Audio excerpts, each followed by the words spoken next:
She hid her scent for 10 years to escape the mate bond, until the Alpha King caught her in his arms. When a king who has never felt love discovers his destined mate carries two souls, one that could save his kingdom and one that hungers for his blood, he must choose between the crown he's worn all his life and the woman who could destroy everything he's built. Can love triumph over a prophecy written in blood, or will the very connection meant to save them become the instrument of their destruction? Chapter 1. The Crown of Ice King. Dominic Blackmore stood before the towering windows in his private study, morning light casting sharp angles across the weathered stone walls. At 32, he ruled Valdoria with methodical precision, treating emotion as a weakness that lesser men indulged. His steel-gray eyes surveyed the reports scattered across the mahogany desk. Trade statistics, border patrol updates, tax collections, all reduced to cold numbers that required no feeling to interpret. Below in the Royal Library, soft footsteps announced the librarian beginning her daily routine. Sophia Ashford had served the archives for nearly a decade, a beta whose competence impressed him, and whose presence unsettled him in ways he refused to examine. "Your Majesty," came a gentle knock, followed by Nathaniel Sterling's familiar voice. His advisor entered carrying fresh correspondence, his expression carefully neutral as always. "The morning reports," Nathaniel announced, placing the documents beside the others. "Trade negotiations with the eastern provinces are proceeding smoothly. The Blood Moon Festival preparations require your final approval."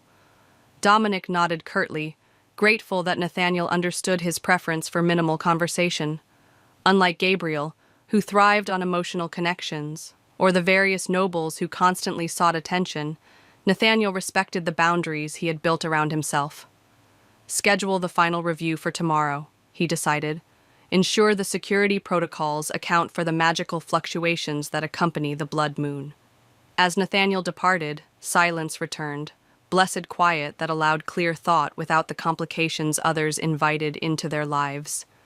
Yet beneath his practiced calm, something restless stirred, a dissatisfaction he attributed to the approaching festival disruptions. Below, the measured footsteps continued their pattern, and he found himself listening despite his better judgment. The sound carried an odd comfort he couldn't name, like a melody half-remembered from dreams. Chapter 2. The Distance Between Crowns. The council chamber hummed with subdued energy as Valdoria's most powerful leaders gathered for their weekly assembly. Dominic assumed his position at the head of the ancient table, observing how his presence immediately imposed order on the scattered conversations. Lord Commander Raphael Morrison stood at attention near the entrance, his imposing frame and battle-scarred visage serving as reminders of the kingdom's military strength. Gabriel sat to Dominic's right, his easy smile and relaxed posture contrasting sharply with his brother's rigid formality. "The Blood Moon Festival approaches rapidly," High Priestess Francesca Vale announced, her ice-pale gaze gleaming with an intensity that made others uncomfortable. "The ancient magic will surge through the kingdom. We must prepare for unexpected revelations."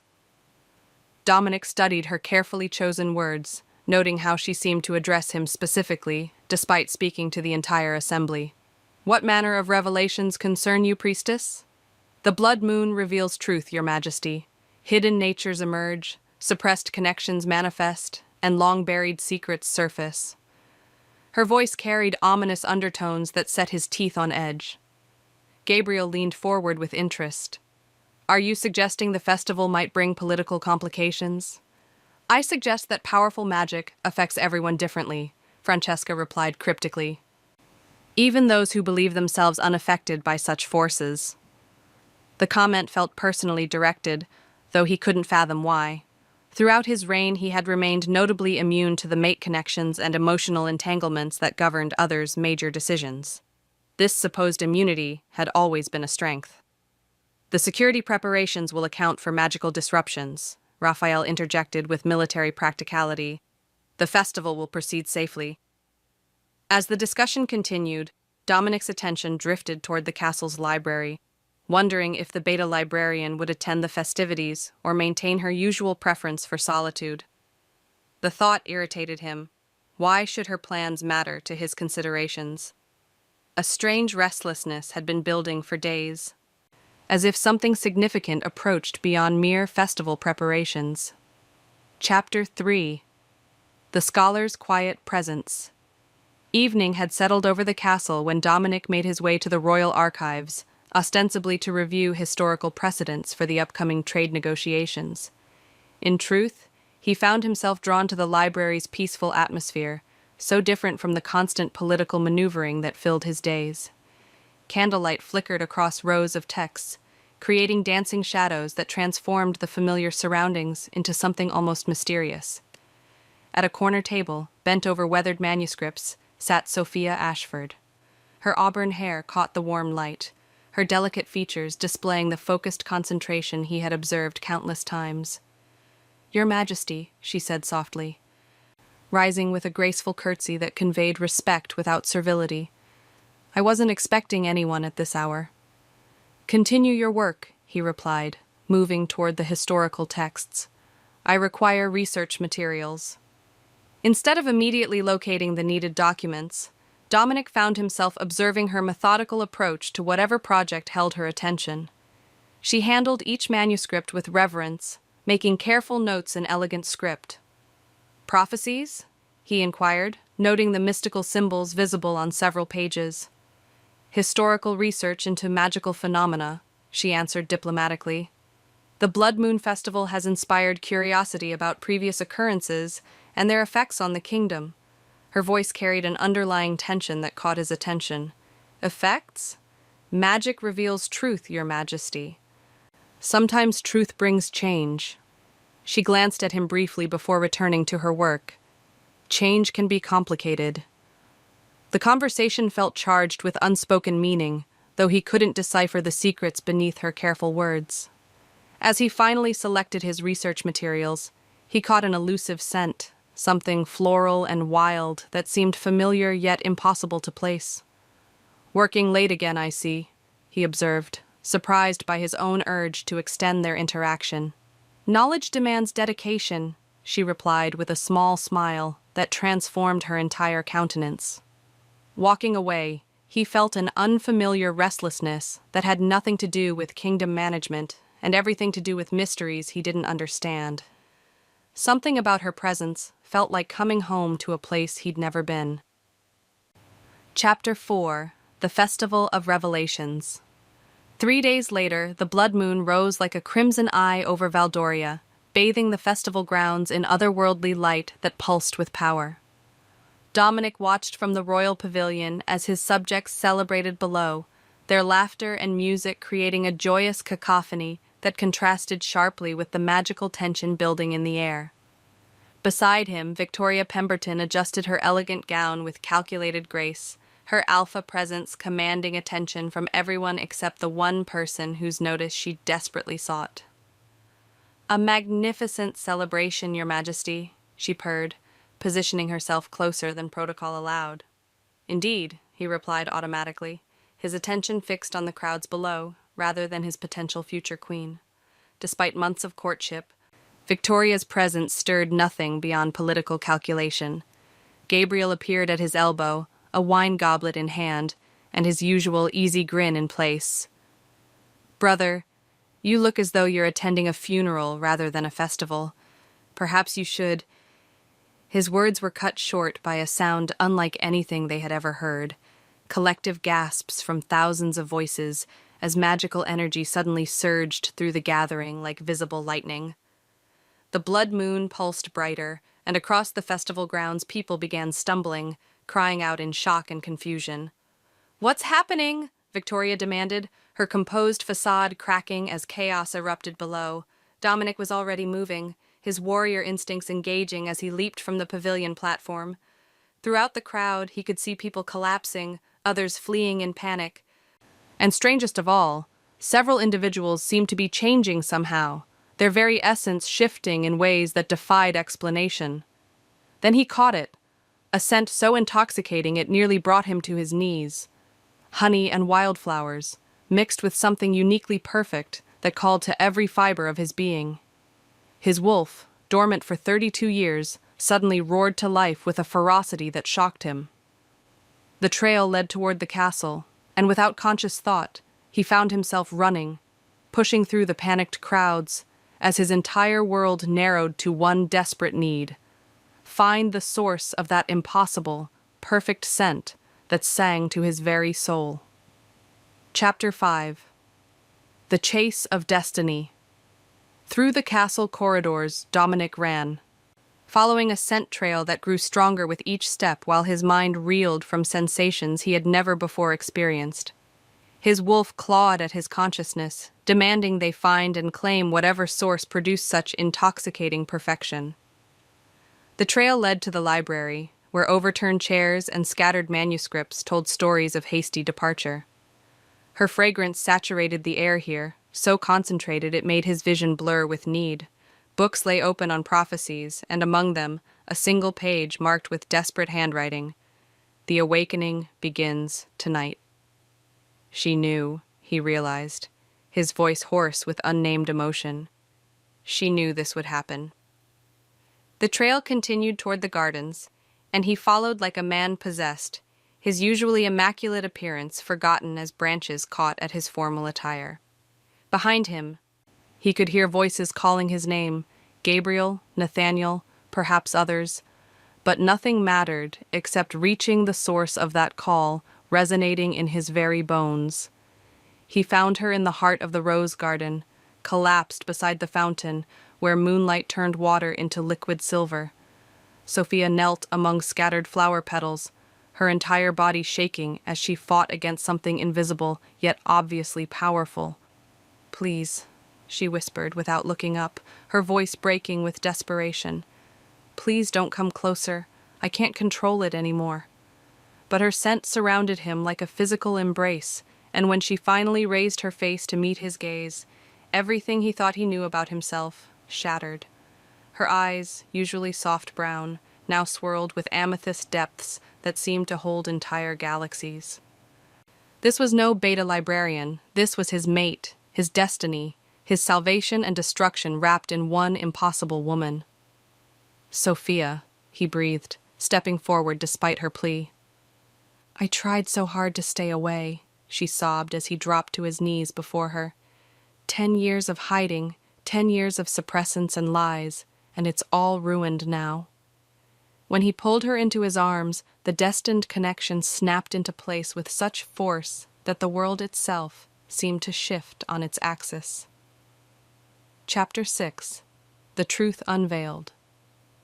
In his private chambers, away from prying eyes and political complications, Dominic watched Sophia slowly recover from the magical backlash that had torn away her carefully constructed disguise. She sat curled in the window seat where moonlight revealed the full extent of her transformation, no longer the modest librarian, but a breathtaking Omega whose very presence called to every protective instinct he possessed. 10 years, he said quietly, still struggling to process the magnitude of her deception. "You've been hiding among us for a decade." "I had no choice," she replied, her voice steadier now but still fragile. "The suppressants were the only way to live freely, to have a purpose beyond what others would force on me." He moved closer, drawn by invisible threads that seemed to connect them at a cellular level. "What others? Who were you hiding from?"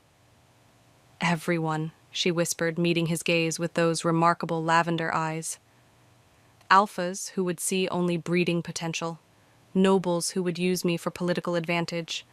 A king who might—" She stopped, color flooding her cheeks.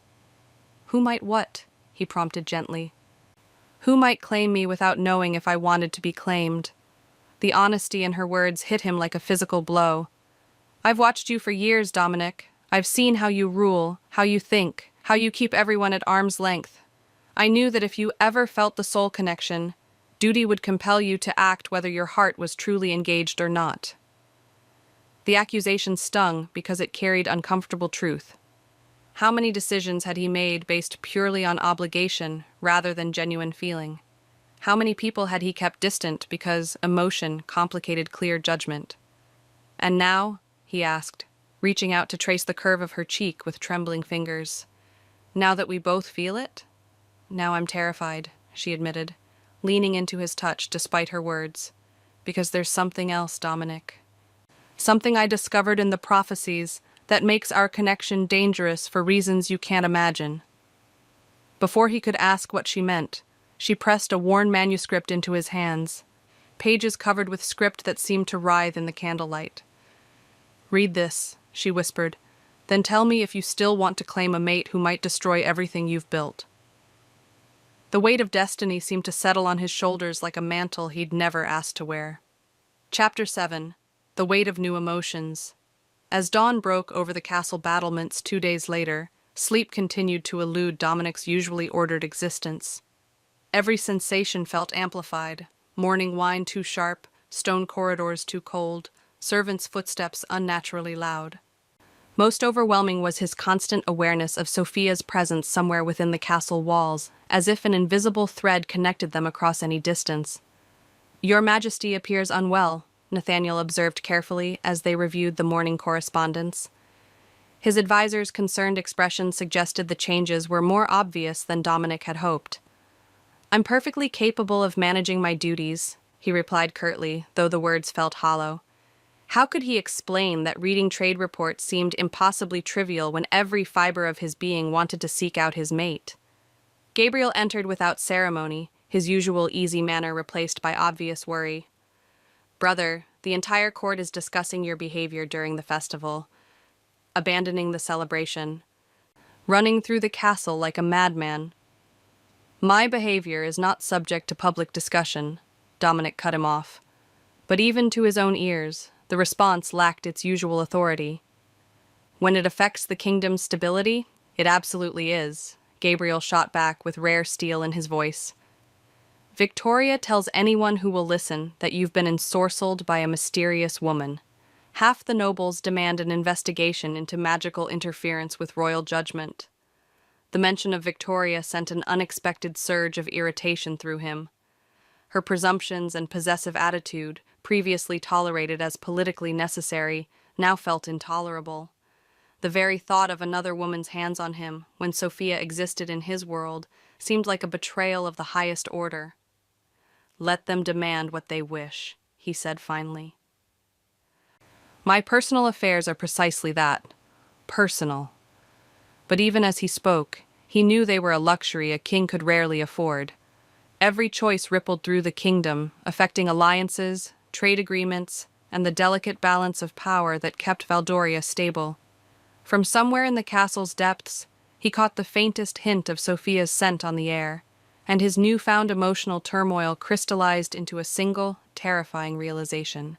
He would choose her over everything else, even if it cost him his crown. The transformation had already begun, and there was no turning back. Chapter 8. The Scholar's Secret Knowledge. That evening the prophecy lay spread across the library table like an accusation, its archaic script seeming to shift and change in the candlelight as Dominic struggled to comprehend its implications. Beside him, Sophia traced the symbolic illustrations with steady fingers, her scholar's mind working through interpretations that chilled him to the bone. "This passage here," she murmured, indicating a section written in faded ink, "speaks of the Alpha King's destined mate, bringing either salvation or destruction. But the text is deliberately ambiguous. The same words can be interpreted multiple ways." "You've been researching this for years," he realized, noting the extensive notes in her careful handwriting that filled the margins. "You knew we were fated to meet." "I suspected," she corrected softly. "The timelines matched, the descriptions fit, and I felt something whenever you were near, even through the suppressants. But I hoped I was wrong." Her honesty cut deep because he could hear genuine regret in her voice. This woman had spent a decade hiding, fighting against a destiny she feared would bring ruin to everything she'd come to care about. "What changed your mind?" he asked. "What made you decide to stay rather than flee when you realized the connection was inevitable?" Color rose in her cheeks as she met his gaze. "You did," she whispered. "Watching you rule with justice, seeing how you protected those who couldn't protect themselves, realizing you were nothing like the tyrant king the prophecy seemed to describe, I began hoping that maybe the prophecy was wrong." that maybe I was strong enough to choose which interpretation became reality. Her violet irises blazed with a determination that took his breath away. The text speaks of choice, Dominic. Free will determining the outcome rather than fate forcing it upon us. He reached for her hand, marveling at how perfectly her fingers fit between his own. Then we choose together, he decided. Whatever challenges this prophecy represents, we face them as one. But even as he spoke the words with fierce conviction, part of his mind wondered if love, no matter how powerful, could truly overcome destiny written in blood and sealed with magic. The candlelight flickered ominously, as if responding to their defiance of fate itself. Chapter 9. The First Opposition. The confrontation came the next morning, manifesting in Victoria Pemberton's imperious presence in his private study as morning light streamed through the tall windows. She entered without invitation, her alpha authority filling the room like a challenge as she positioned herself between him and the door.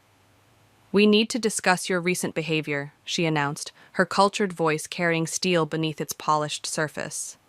"The entire nobility is concerned about this sudden obsession with a mere servant." "Be very careful how you refer to her," Dominic warned, his own alpha nature rising to meet her challenge. The protective instincts Sophia triggered had grown stronger overnight, making any perceived threat to his mate feel like a personal attack. Victoria's emerald eyes glittered with calculation as she stepped closer. "So it's true. You've allowed yourself to become entangled with some nobody who's clearly using forbidden magic to cloud your judgment." "Sophia uses no magic beyond her own considerable intelligence," he replied coldly.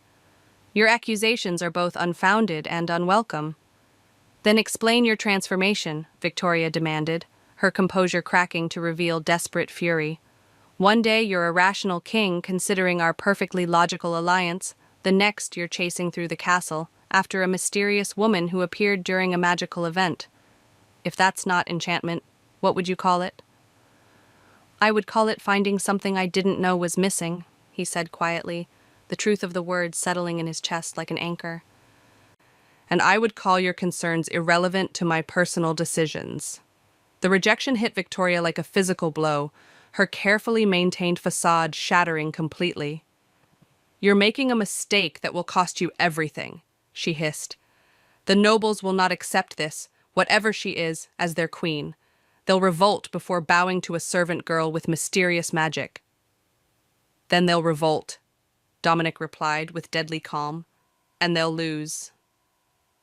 After Victoria's departure, he stood alone in his study, processing the full implications of what he'd just declared. For the first time in his reign, he had chosen personal desire over political expedience, and the consequences would ripple through every aspect of his carefully ordered kingdom. But when he thought of Sophia's amethyst depths and the way his soul had recognized hers, he found he regretted nothing. The die was cast, and whatever came next, he would face it as her chosen mate. Chapter 10. The Priestess's Warning. High Priestess. Francesca Vale moved through the castle corridors like a wraith, her pale robes rustling against the time-worn masonry as she made her way to the king's private chambers. The blood moon's effect still lingered in the air, making the very walls hum with residual magic that responded to her presence in ways others couldn't perceive. She found Dominic in his study, but not alone. The Omega girl, Sophia, though that name carried more weight than anyone yet realized, sat across from him, texts spread between them like both barrier and bridge.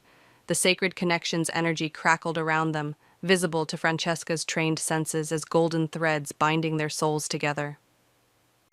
"Your Majesty," she announced, her voice cutting through their intimate research session like a blade, "we must speak privately about recent developments." Dominic's protective instincts flared immediately, his posture shifting to shield Sophia from potential threat. "Anything you have to say can be said in front of my mate." "Can it?" Francesca's smile was cold as winter moonlight. "Even if it concerns secrets she herself has hidden from you?" The words hit their target precisely. Sophia paled, her hands trembling as she closed the manuscript she'd been reading. Whatever knowledge the priestess possessed, it was enough to shake the young woman's composure completely. "What secrets?" Dominic demanded, though his heart already knew the answer would change everything. Perhaps Lady Sophia should explain why she's been taking suppressants for a decade, Francesca suggested with false sweetness. Not just to hide her Omega status, but to keep something far more dangerous locked away.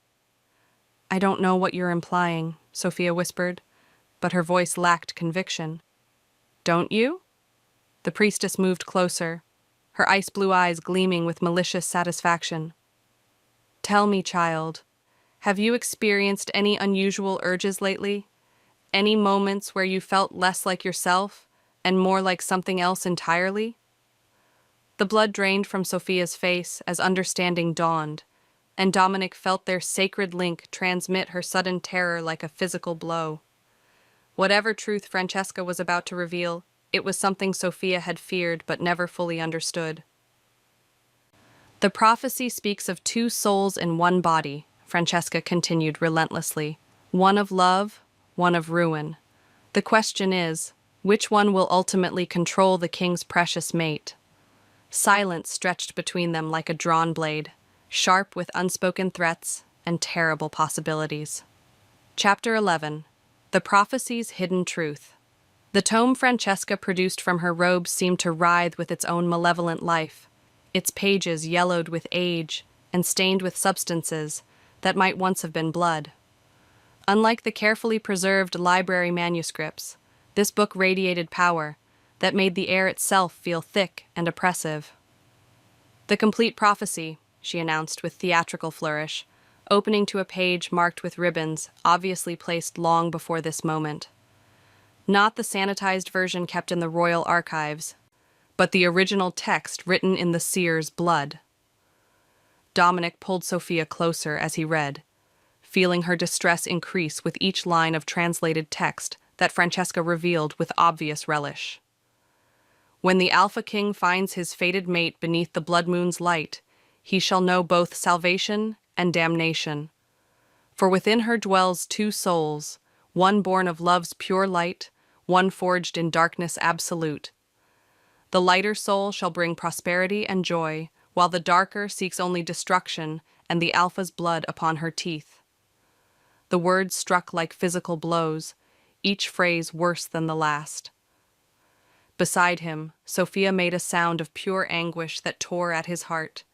The suppressants, she whispered, understanding dawning in her lavender depths like a terrible sunrise. They weren't just hiding my scent. They were holding something back. Indeed, Francesca confirmed with satisfaction. For 10 years, you've been keeping a monster caged within your own body, but magic like that cannot be contained forever. The blood moon has begun awakening what you've tried so desperately to hide. That's impossible, Dominic protested, though even as he spoke, he remembered moments in the past day when Sophia's eyes had seemed to flash with something wild and dangerous. She's shown no signs of... Hasn't she? Francesca interrupted. The migraines that have plagued her since childhood? The blackouts she attributes to exhaustion? The dreams of violence she's never told anyone about? Each accusation hit its mark with devastating accuracy. Sophia's silence confirmed what Dominic desperately wanted to deny. She had been experiencing exactly the symptoms Francesca described. How long? He asked quietly, his voice steady despite the world crumbling around them. The transformation accelerates with each passing day, Francesca replied with false sympathy. Soon, the darker soul will be strong enough to take permanent control. When that happens, the gentle scholar you love will cease to exist, replaced by a creature that lives only to destroy everything you've built.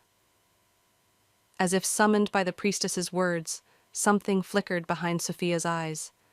A shadow that looked at Dominic with hunger rather than love. The prophecy's weight settled over them like a funeral shroud, dark with promises of doom. Chapter 12. The Monster Stirs. The first true manifestation came during what should have been a peaceful morning in the royal gardens. Dominic had brought Sophia there, hoping the natural beauty might provide respite from the growing tension that surrounded them since Francesca's revelation.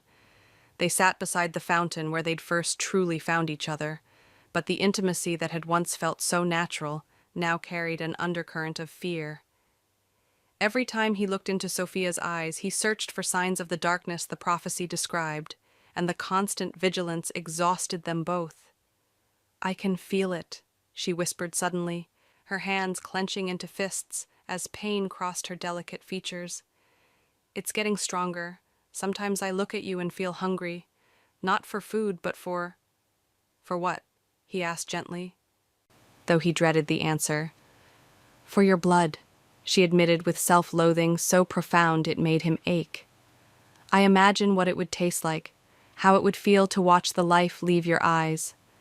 And the worst part is that in those moments, the thought brings me joy."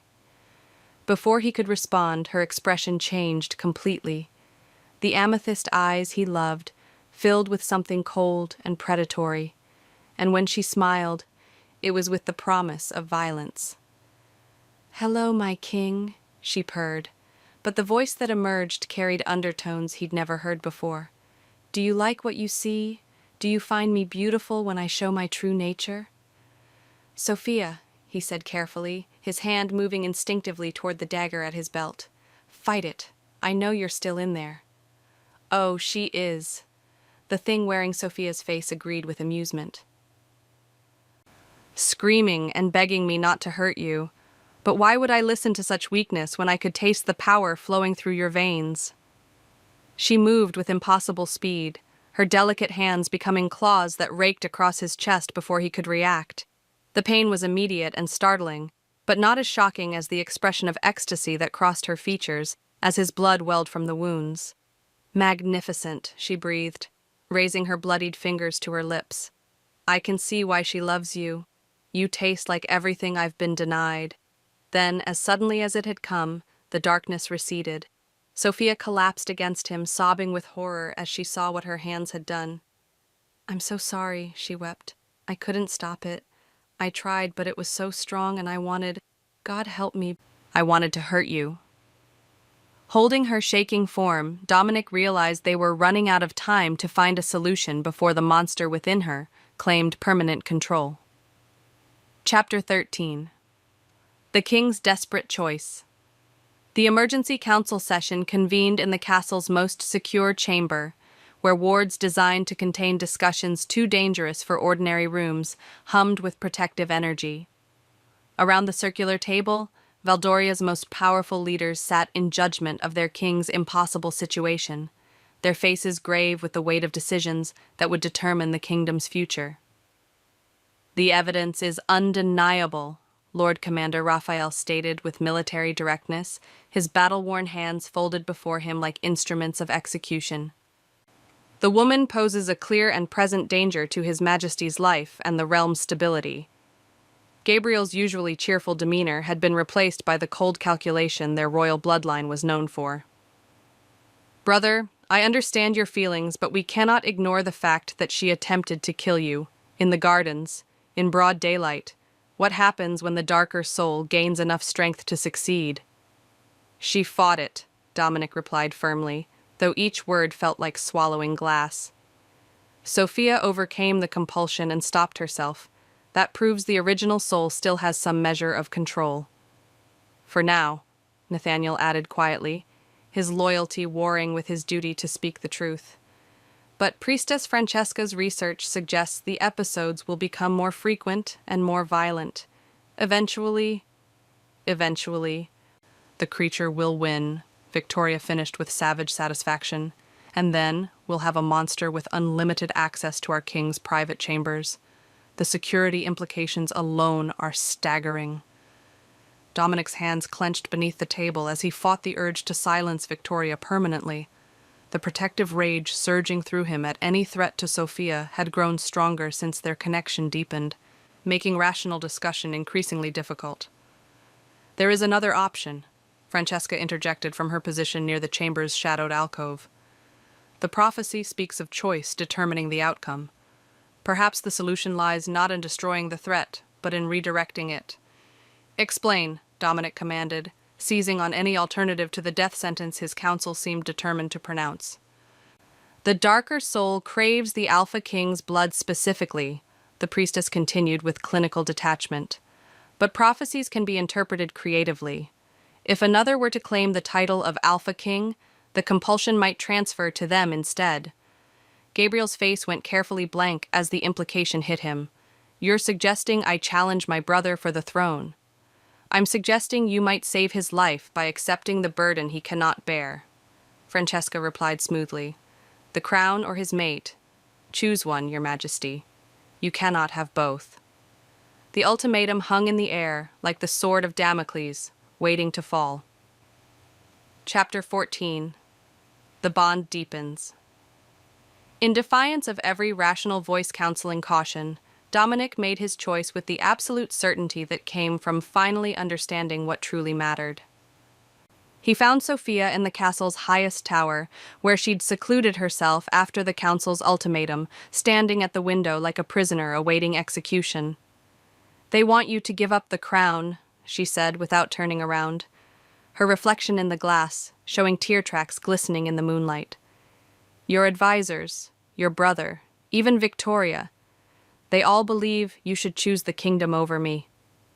And what do you believe? He asked, moving to stand behind her, close enough to feel her warmth but careful not to touch. Since the garden incident, physical contact had become fraught with dangers they couldn't ignore. I believe they're right, she whispered, the words hitting him like physical blows. I felt what it wanted to do to you, Dominic. The hunger, the joy it would take in watching you die. How can you risk everything for someone who might murder you in your sleep? Because you're not someone, he replied fiercely, finally giving in to his need to hold her despite the risks. You're everything, my mate, my heart, my soul. Without you, the crown is just an ornament on a dead man's head. She turned in his arms, her violet irises searching his face for any sign of doubt or resentment. You could have a normal life with someone else. Victoria would give you strong heirs and political alliances. A beta mate would bring stability rather than prophecies of doom. I don't want normal, he said simply, pressing his forehead against hers as their sacred link pulsed between them like a living thing. I want you, all of you, light and dark, dangerous and safe, scholar and monster. If loving you costs me everything else, then I'll pay that price gladly. Even if it kills you? Especially then, he replied with absolute conviction. Better to die loving you than live without you. When they kissed, it was with the desperate passion of two people knowing their time might be running out. But beneath the desire and tenderness, Dominic could feel something else stirring. The darker soul watching through Sophia's eyes and waiting for its chance to taste his blood.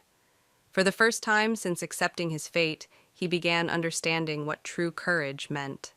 Love wasn't the absence of fear, it was choosing to act despite it.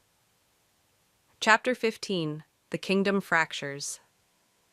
The formal declaration came at dawn 3 days later, delivered by the royal herald to every corner of Valdoria, with the weight of absolute authority behind it.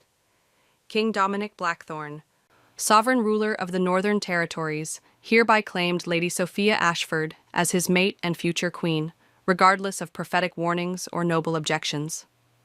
The response was immediate and devastating. By midday, 3 major noble houses had formally withdrawn their support for the crown, citing concerns about magical corruption of royal judgment. Lord Commander Raphael received demands from regional governors for military intervention to protect the kingdom from supernatural threat.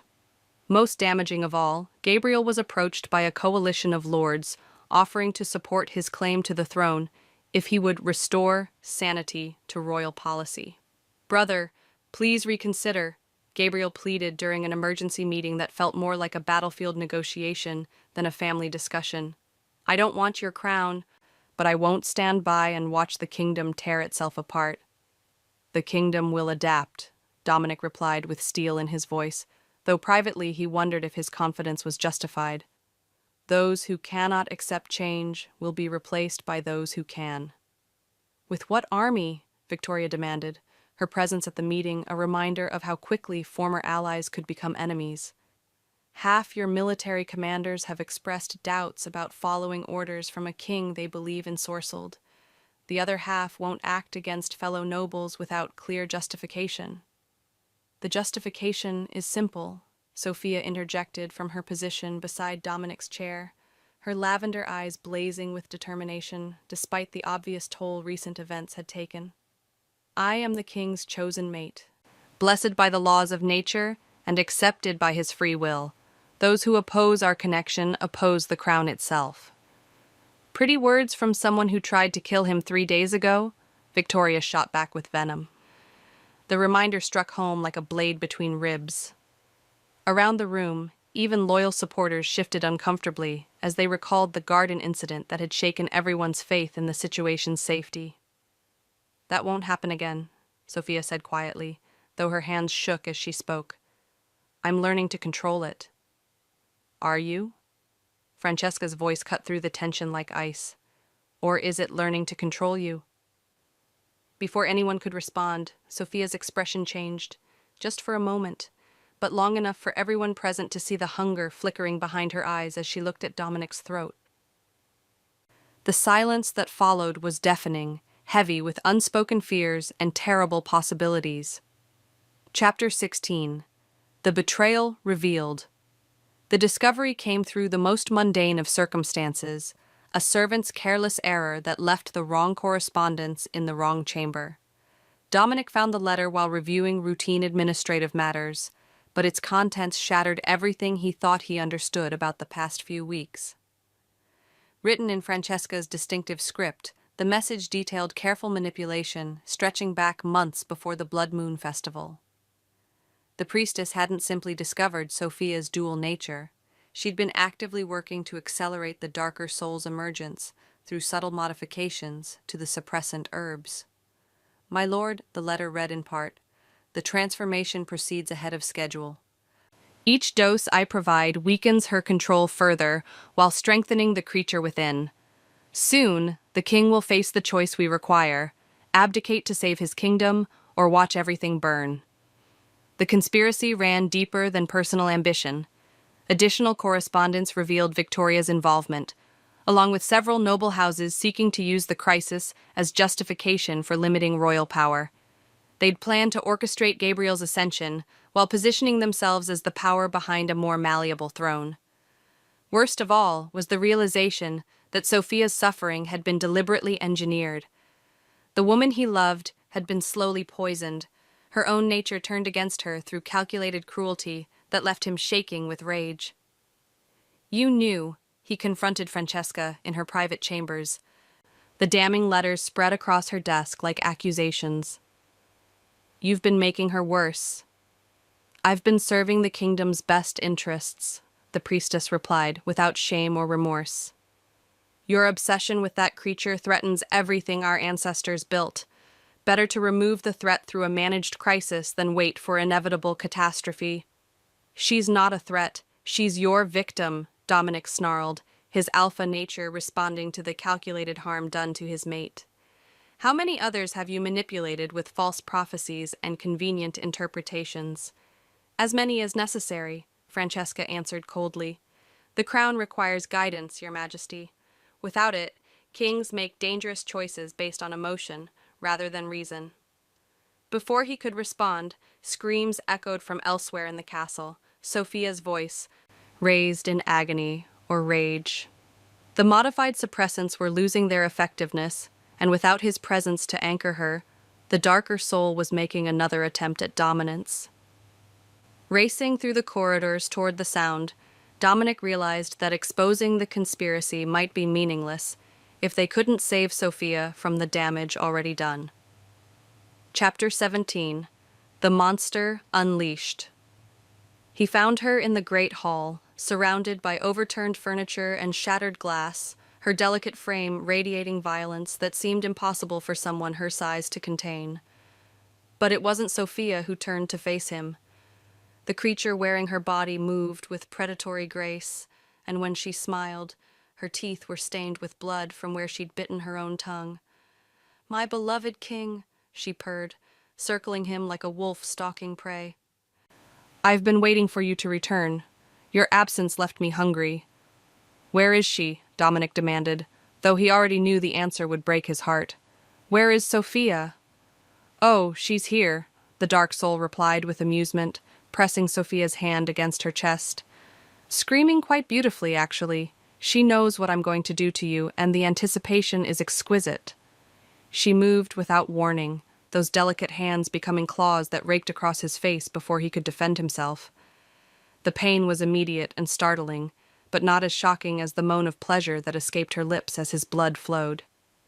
"Perfect," she breathed, raising her bloodied fingers to her mouth like a sommelier tasting fine wine. "I can taste your power, your strength, your beautiful despair as you realize you can't save her." "I won't fight you," Dominic said quietly, allowing his hands to fall to his sides despite every instinct screaming at him to defend himself. "If hurting me will satisfy whatever drives you, then do it, but let her go afterward." "How noble," the creature laughed, but something flickered in her expression, confusion perhaps, or disappointment. "Don't you understand? I don't want your submission. I want your struggle, your fear, your helpless rage as I destroy everything you love." "Then you'll be disappointed," he replied with a calm he didn't feel, "because the only thing I love is her, and she's already gone." The words hit their target with devastating accuracy. For just a moment, the darkness wavered, and he caught a glimpse of amethyst eyes filled with anguish and desperate love. "Dominic," Sophia whispered, her true voice breaking through the monster's control. "Run, please, I can't hold it much longer." But instead of fleeing, he stepped closer, opening his arms in invitation. "Then don't," he said simply. "If this is how our story ends, at least let it end with us together." The creature's roar of frustration shook the castle walls, but when she struck again, something had changed. The blow carried pain rather than killing force. Love, it seemed, was proving stronger than hunger. Chapter 18. The all-is-lost moment. Alone in his chambers that night, Dominic sat before the fireplace where flames cast dancing shadows across walls that had witnessed 3 centuries of royal decisions. In his hands he held 2 documents, one an abdication decree transferring the crown to Gabriel, the other a death warrant bearing Sophia's name. The castle around him felt hollow, emptied of meaning by the impossible choice his advisors demanded. Through the windows, he could see dawn approaching with the promise of another day he wasn't certain he wanted to face. The attack in the great hall had ended with Sophia collapsing in convulsions as the 2 souls within her fought for dominance. She now lay unconscious in the tower chamber, under guard by soldiers with orders to kill her if the darker soul emerged again. The precaution was necessary, but it felt like a betrayal of everything he claimed to feel for her. "The kingdom must come first," he whispered to the empty room, the words ashes in his mouth. A king's duty transcends personal desire. How many times had he spoken those principles with absolute conviction? How often had he judged others for allowing emotion to cloud their judgment? Now, faced with living by the code he'd preached, he discovered it was hollow comfort indeed. His father's portrait watched from the mantelpiece, eyes that had once seemed wise now appearing cold and distant. That man had sacrificed everything for duty, happiness, love, his very humanity, and what had it gained him? A son who remembered him with respect but not warmth, a kingdom that functioned efficiently but felt empty of joy. "Is this what you wanted?" Dominic asked the painted figure. "For me to become you, powerful, alone, and slowly dying inside?" The fire crackled in response, offering no wisdom beyond the reminder that flames consumed everything they touched.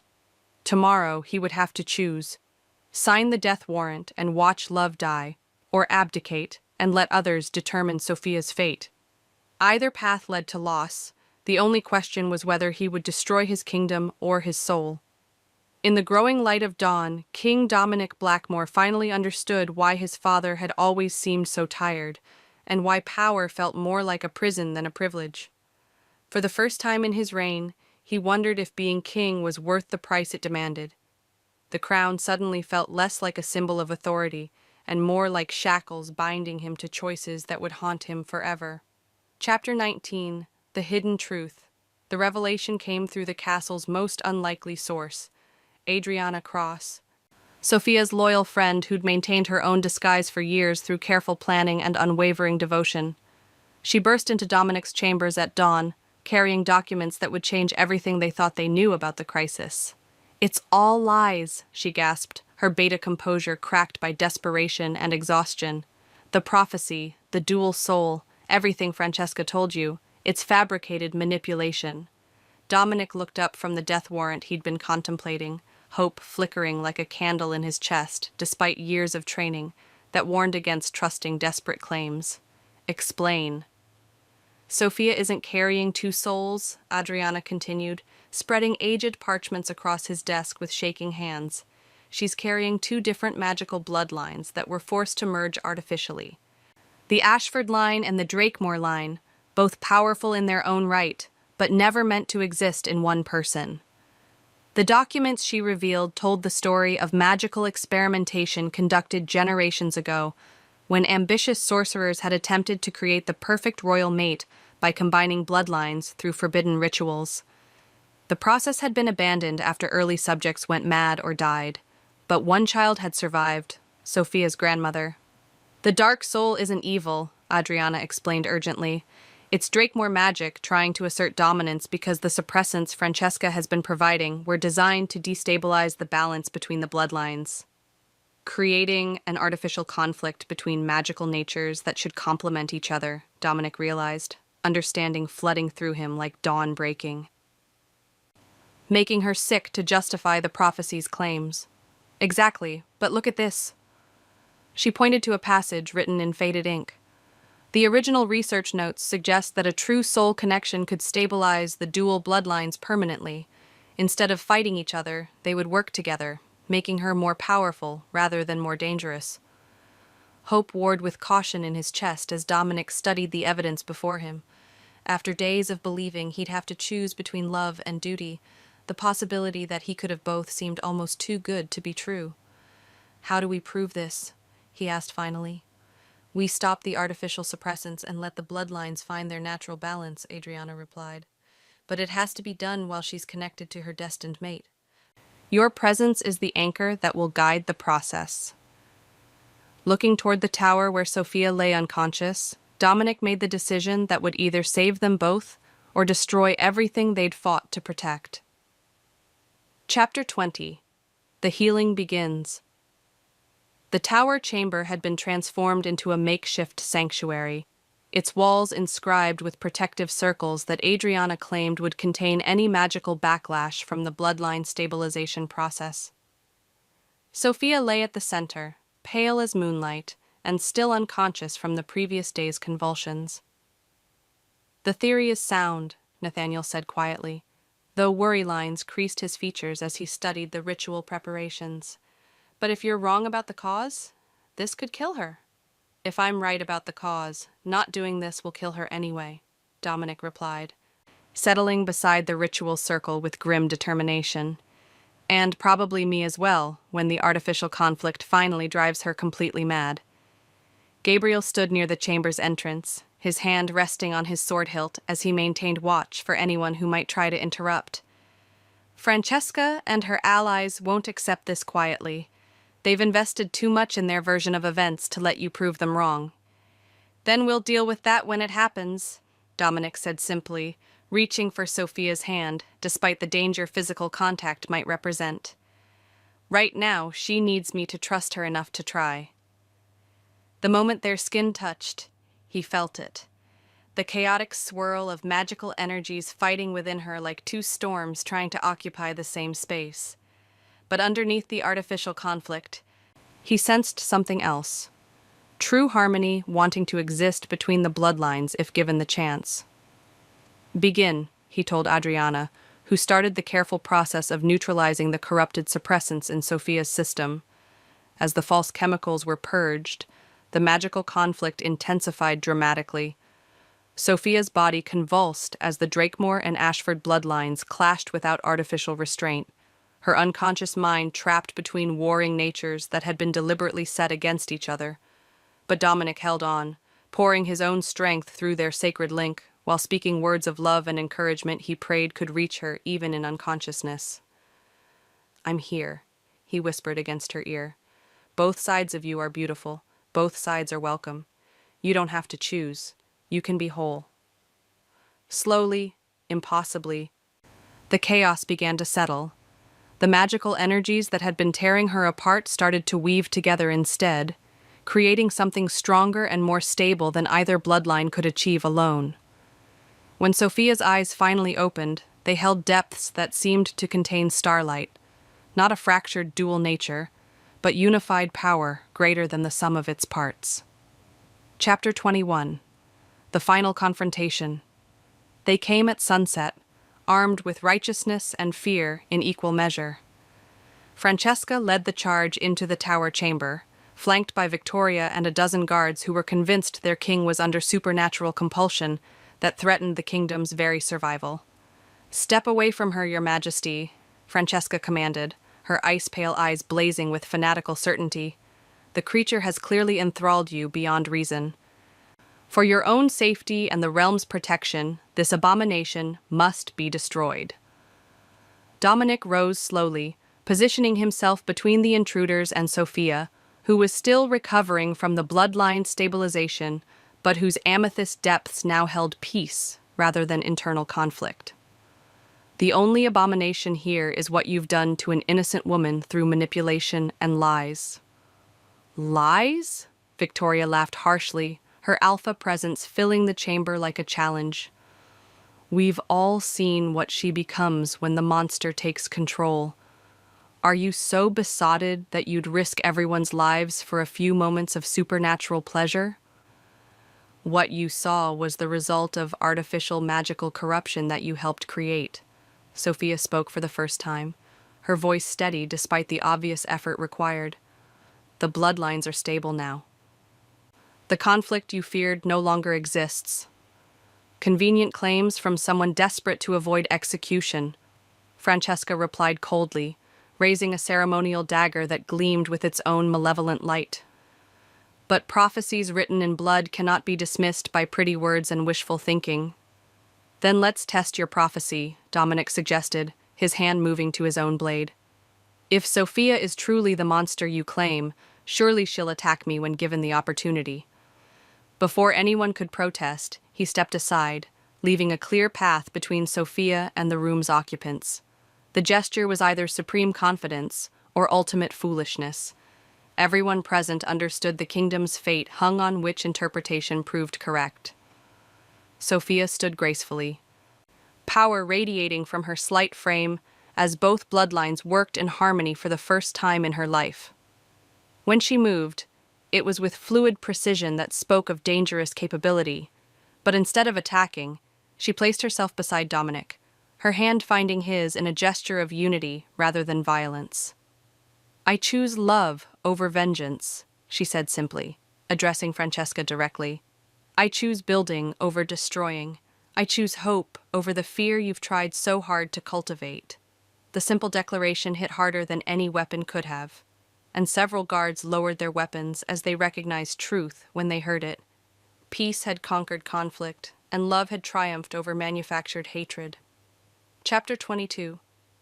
The Unity Triumphant. The final battle came not as a clash of swords, but as a contest of truths.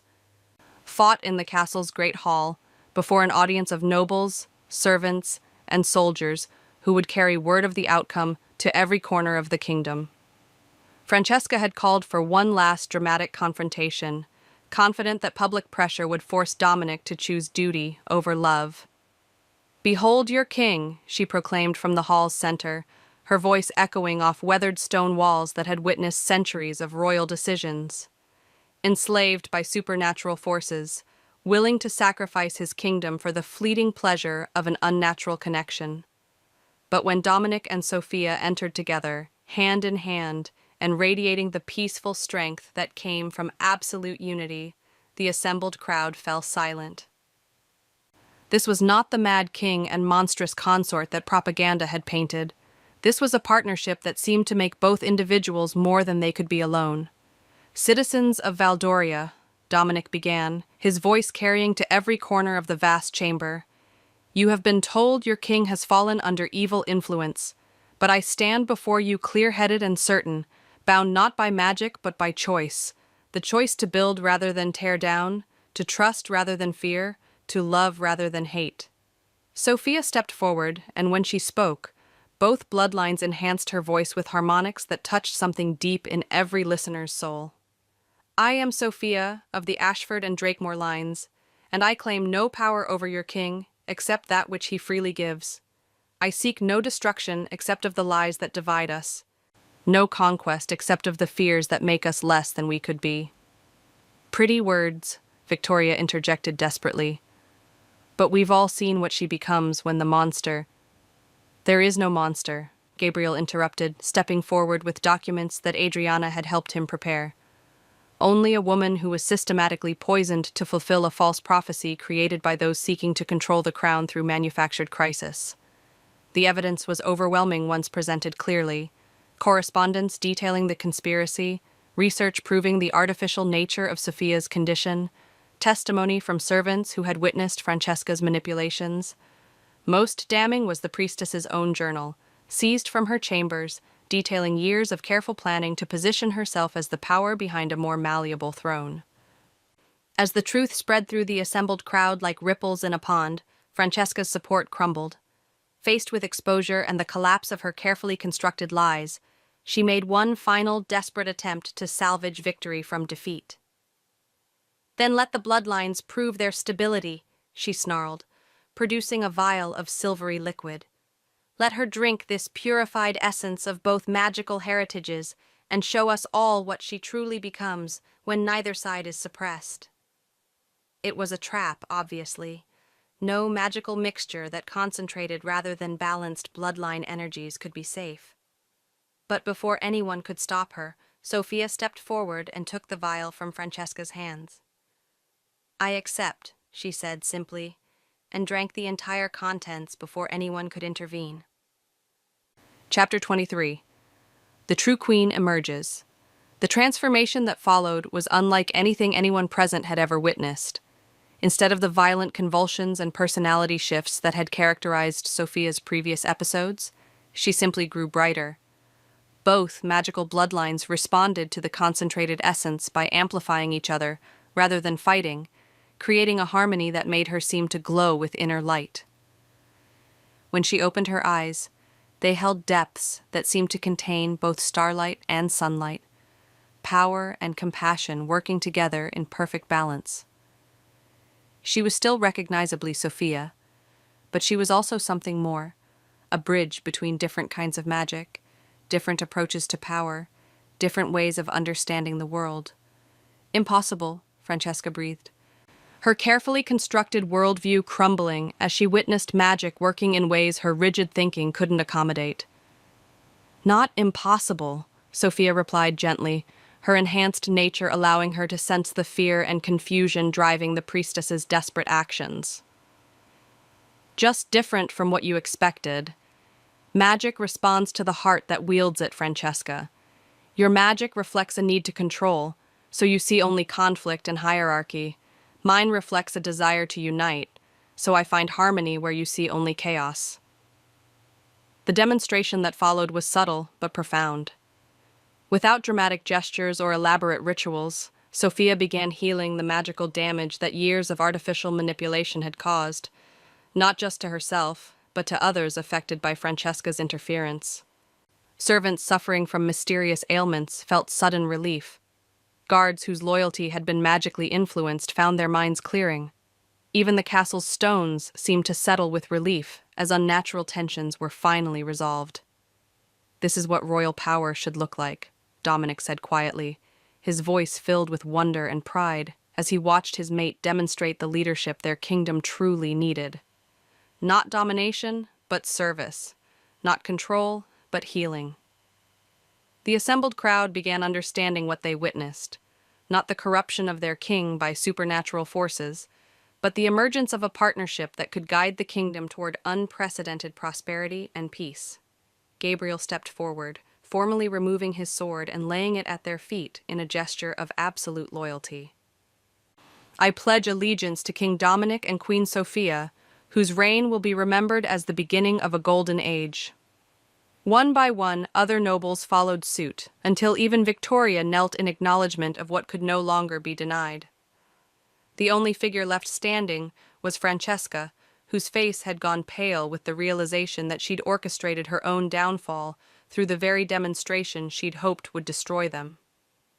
"The kingdom stands united," Dominic declared, his voice carrying the weight of absolute authority, tempered by genuine love for his people. "Let all who would threaten that unity be warned. We are stronger together than any enemy could hope to overcome."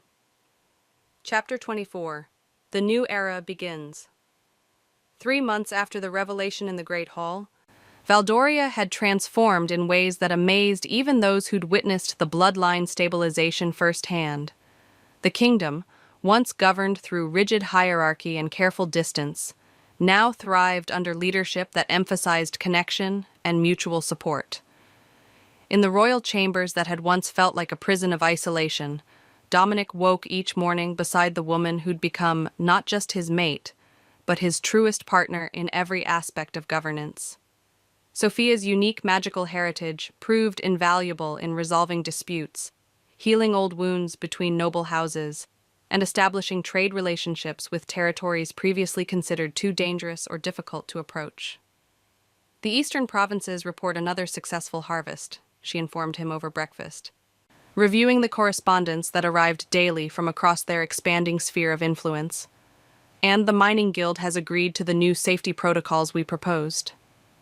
"We proposed," he corrected gently, recognizing how many innovations she attributed to him actually originated from her insights into problems he'd never have noticed.